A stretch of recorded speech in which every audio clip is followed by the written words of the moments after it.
विपक्ष सवाल उठाता है कि गठबंधन नहीं चल पाएगा, और खासतौर पर जब साथी आपके नीतीश कुमार जैसे हो जो इससे पहले पलटी मारने में अच्छा रिकॉर्ड रख चुके हो, तो आपको क्या भरोसा है कि वाकई में आपके गठबंधन के साथी हमेशा साथ देते रहेंगे, खासतौर पर कड़े फैसलों पर? देखिए, ये चुनाव पूर्व गठबंधन है, कोई चुनाव पश्चात जोड़ गांठ करके इकट्ठा किया गया गठबंधन नहीं है। इसमें पहले से ही विचार विमर्श करके समवैचारिक आधार पर संगठन जुड़े हुए हैं। नीतीश कुमार जी भारतीय जनता पार्टी के गठबंधन से कुछ समय के लिए अलग जरूर हुए थे, लेकिन उन्होंने स्पष्ट तौर पर इस बात को कहा है कि अब वो कहीं जाने वाले नहीं है। और बिहार की आज खुशहाली के लिए, आज आंध्र प्रदेश की खुशहाली के लिए हमारे साथ टीडीपी हो, जेडीयू हो, पूरी मजबूती के साथ खड़ी है। क्योंकि राज्य में सरकार और केंद्र में सरकार, जब दोनों डबल इंजन मिलकर के सरकार चलाएंगे तो राज्य की बेहतरी बेहतर होगी। और आज नरेंद्र मोदी से अच्छा प्रशासक, उनसे अच्छा देश के बारे में सोचने वाला ये नेताओं ने स्वयं स्पष्ट किया है। इसलिए आज जो विपक्ष ये मंसूबे पाल कर बैठा हुआ है, मुगालते में है, स्वप्न देख रहा है कि इस गठबंधन की गांठें खुल जाएंगी और उनके लिए फिर सरकार बनाने का अवसर बनेगा, वो अपने गठबंधन की मैं और कुछ सवालों के साथ आता हूं। राकेश जी, पार्टी उनके साथ अलग होकर के चुनाव लड़ चुकी है, दिल्ली को लेकर के स्पष्ट कर चुके हैं। जी बिल्कुल। राकेश जी, मैं आता हूं आपके पास, आप जिन बातों पर जा रहे हैं इस पर बात होगी। मैं बहुत जल्दी से, लोकेश जी, ये तो वो कह रहे हैं सीधे मुगालते पाल लिया आपने कि थोड़े दिन में ही सरकार गिर जाएगी, वो तो कह रहे हैं मजबूती के साथ खड़ा है उनका पूरा अलायंस। तो ये अगर आप लोग कह रहे हैं कि सरकार नहीं चलेगी तो इसके पीछे का आधार क्या है? कहां चुनौती दिखती है मोदी सरकार के लिए? जी जी, देखिए, कई ऐसे पहलू है जिन पर इनके गठबंधन को टिकना बहुत मुश्किल है।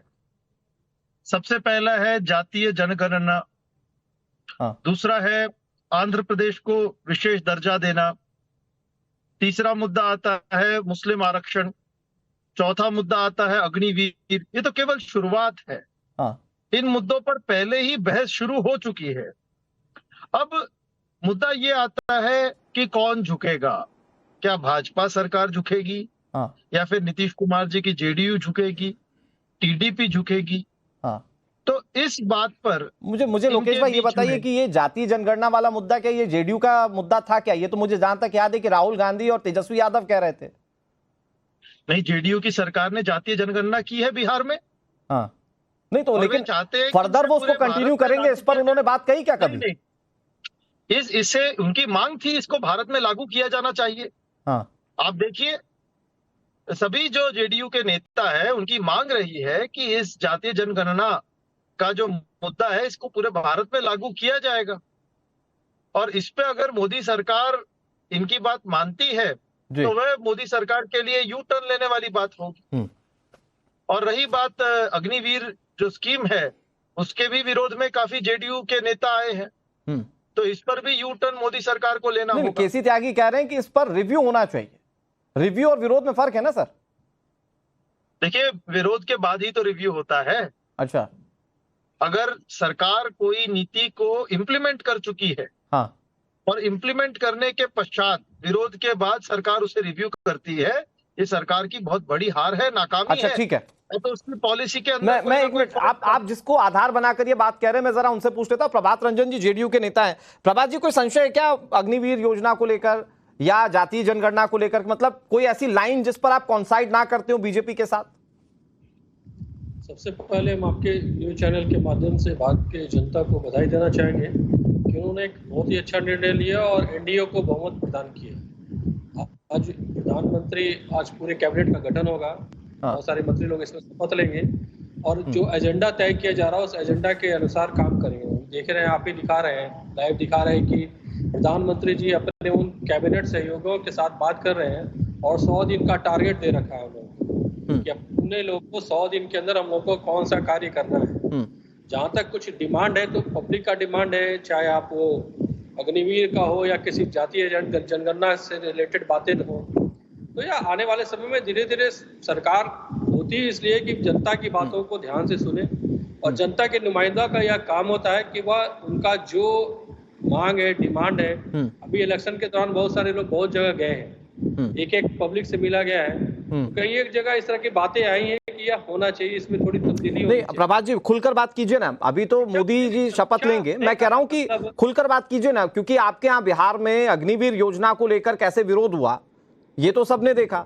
झारखंड और बिहार से सबसे ज्यादा विरोध की तस्वीरें सामने आई थी। तो क्या आप सरकार को जिन चीजों पर घेरने की बात कह रहे हैं या जिन चीजों पर ये बोलने की कोशिश करें कि जो जनता के मुद्दे उस पर ध्यान देने की जरूरत है, तो क्या उसमें अग्निवीर योजना भी है क्या?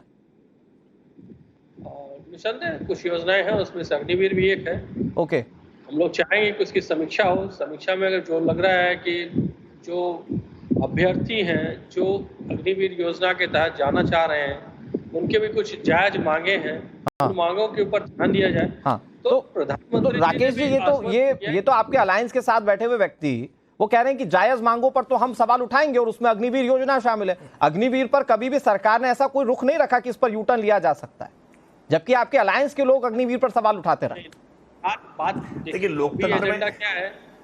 अच्छा, प्रभात जी जवाब दे रहे हैं, राकेश जी जवाब दे रहे हैं, सुनिए ना। सवालों का जवाब देना, ये एक जी राकेश जी प्लीज कंटिन्यू। लोकतंत्र में सवालों का उठना और सवालों का जवाब देना ये एक प्रक्रिया है, ये एक प्रक्रिया है और ये प्रक्रिया चलेगी। इस प्रक्रिया में किसी प्रकार का कोई हमें पीछे हटना, झुक जाना, यू टर्न मारना, ऐसा शब्द इस्तेमाल करना ठीक नहीं होता है। मैं मानता हूं लोकतंत्र में अगर कोई सकारात्मक सुझाव विपक्ष की ओर से आएगा ना तो हम उसको भी स्वीकार करेंगे। हम विपक्ष की ओर से आए हुए स्वीकारों को भी इनकार नहीं करते हैं। आप केवल स्वार्थपरकता से ऊपर उठ करके अगर देश हित में, समाज हित में कोई सकारात्मक सुझाव देंगे तो हम विपक्ष के सुझाव को भी स्वीकार करेंगे। जहां तक अग्निवीर का मसला है, अग्निवीर का मसौदा कोई राजनीतिक पार्टी ने कोई एजेंडे के तहत तैयार नहीं किया था। ये देश की सेना की तरफ से तैयार किया गया है। देश की सेना ने ही इसको इंट्रोड्यूस किया था और अगर फिर भी इसमें किसी प्रकार की कोई ऐसी खामी दिखाई पड़ रही है जिसका व्यापक असर देश के युवाओं पर पड़ रहा है या देश की सेना पर पड़ रहा है तो निश्चित तौर पर किसी भी बात को रिव्यू के दायरे से बाहर नहीं रखा जा सकता है।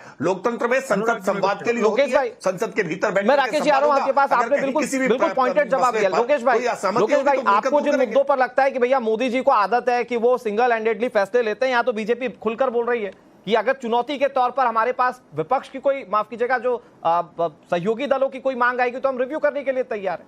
तो जो सबसे बड़ा आधार आपको लगता है कि सरकार नहीं टिकेगी, सरकार नहीं चलेगी, उस आधार को तो बता दिया बीजेपी ने कि नहीं नहीं हम यहां पर झुकने के लिए तैयार हैं।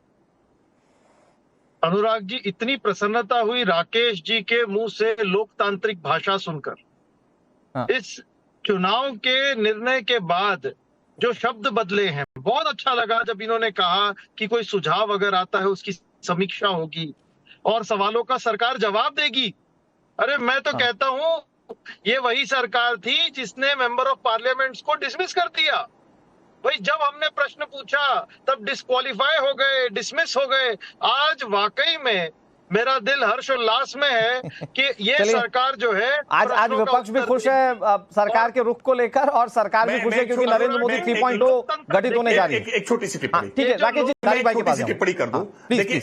देखिए, देश ने देखा है कि कैसे मणिपुर के मसले को लेकर के संसद को बाधित करने का काम विपक्ष ने किया और प्रधानमंत्री के बयान की अपेक्षा की, जिसके लिए नो कॉन्फिडेंस मोशन तक लेकर के चले आए। लेकिन प्रधानमंत्री जी ने तो जवाब दिया। प्रधानमंत्री के जवाब से आप डर करके भाग गए, आप संसद का बायकॉट करके गए थे। देश के 3 कृषि कानूनों को लेकर के देश में लंबा आंदोलन चलाने का प्रयास आपने किया।